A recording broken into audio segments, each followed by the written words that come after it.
We've taken every asset that our country has, bundled it up together, and handed it over to the Westminster politicians, saying, here, do what you want with it. Maybe give us some of it back, but do what you want. And by the living God, they're doing what they want with it. The worst thing that can happen to any wealthy country is for there to be an enormous difference between the very rich and the very poor. In Scotland, we have plenty of the very poor.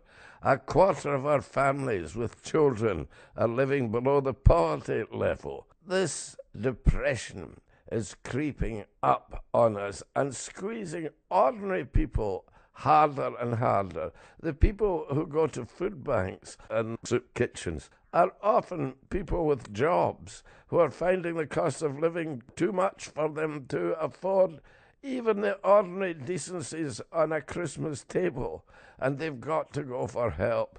Nobody among our rulers in Westminster lives below the poverty level.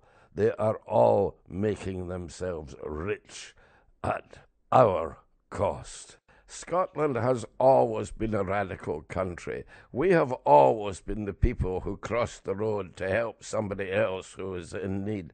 That has been our tradition right down through the ages.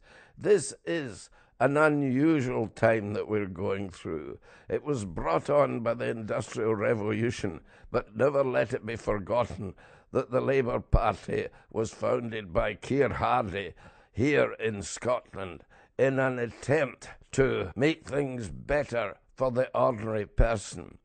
Now, there have been some good people at Westminster. I think of Tom Johnson, who gave us the hydroelectric scheme, Secretary of State for Scotland, but never drew his salary as Secretary of State because he said it was an honour to serve his country. Then there was the Welshman, Honoran Bevan, who gave us the health service.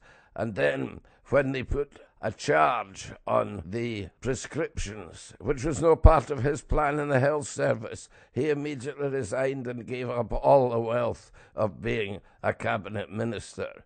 We have a tradition in Scotland with the Labour Party, and for that matter with the Tories, who were always a sort of avuncular party in Scotland.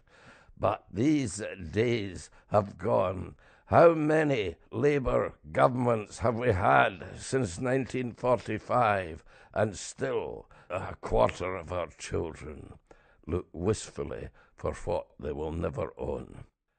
Lay something in front of a thief and turn your back, and it's gone in an instant. Scotland has fallen among thieves, and our rulers pass by on the other side without a glance at us.